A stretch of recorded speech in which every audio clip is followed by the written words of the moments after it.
And good afternoon, YouTube.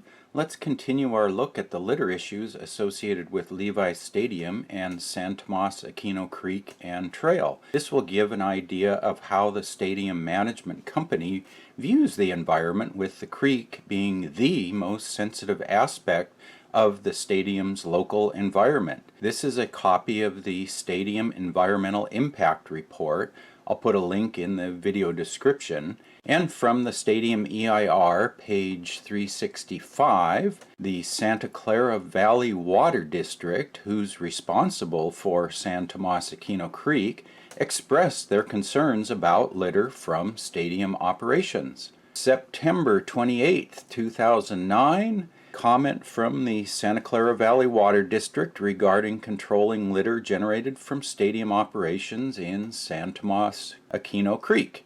Specifically, how will littering directly into the creek be prevented, and how will impacts to the creek be assessed after stadium events? And then they make 3 explicit requests for litter control measures that should be implemented. Firstly, the pedestrian bridges should be enclosed by fencing with small enough mesh to discourage all trash from being discarded over the bridge, including cigarette butts. Secondly, trash receptacles should be installed at both ends of each pedestrian bridge, and positive signage should be posted encouraging people to use the receptacles in order to keep the creek clean for fish and wildlife.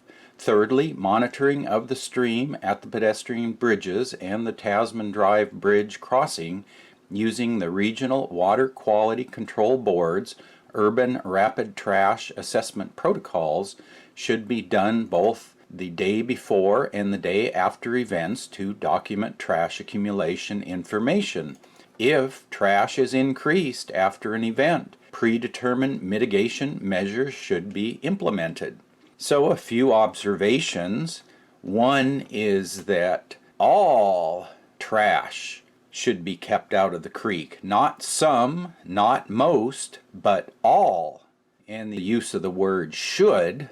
So in bureaucratic speak, this is the polite version of must, and it isn't a statement of an optional choice, it's a statement of a requirement. So let's look a little closer at some of these 3 requirements from the water district. So here's an example of fine mesh fencing on a pedestrian overcrossing, likely what the water district had in mind.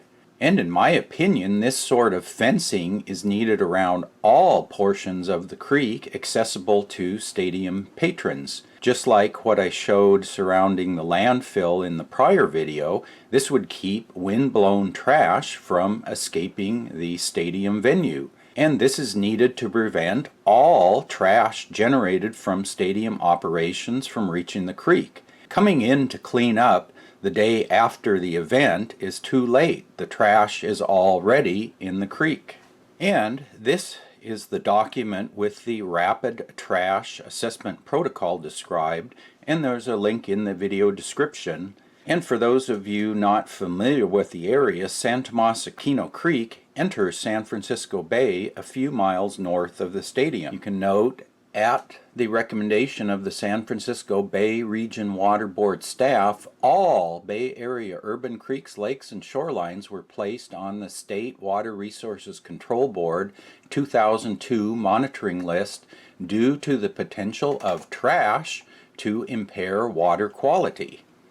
It says the State Water Resources Control Board submits a report on the state's water quality to the U.S. Environmental Protection Agency, or EPA, pursuant to the Federal Clean Water Act. So back to this document, and if you go down towards the bottom, I think it's page 21, there is the Rapid Trash Assessment Worksheet.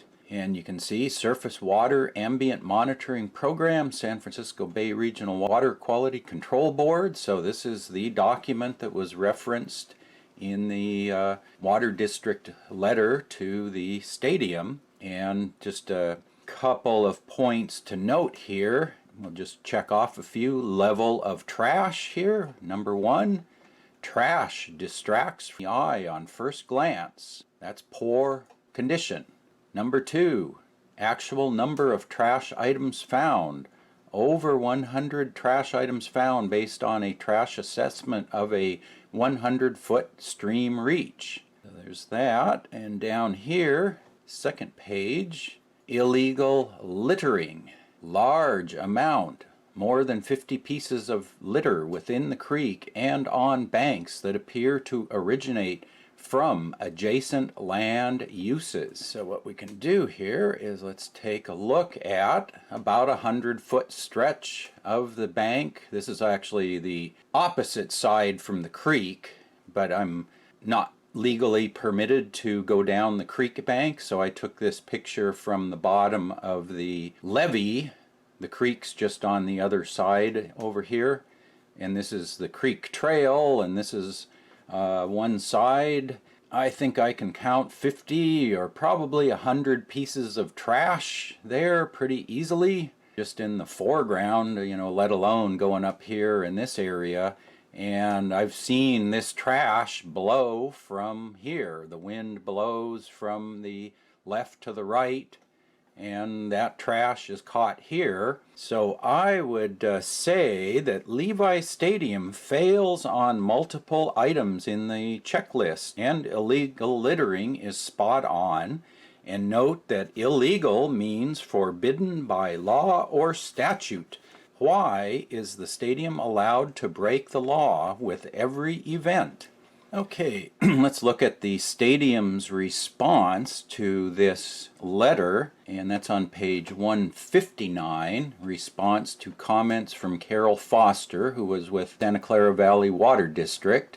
So they split this up into 2 sections. First section here, we'll pick up the trash in the parking areas, and there'll be garbage cans, and because of that, the city of Santa Clara doesn't believe that operation of the stadium will result in a significant increase in debris in San Tomas Aquino Creek.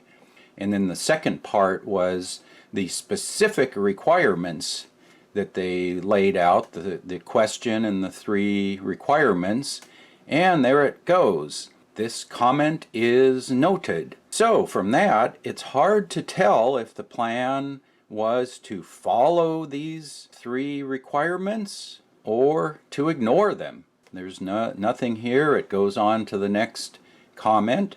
So in the next video, let's take a look and see what was actually done with the stadium in this regard. So feedback and questions welcome in the comment section below. If you found this video informative, give it a thumbs up, share it with your friends, and subscribe to the channel for updates.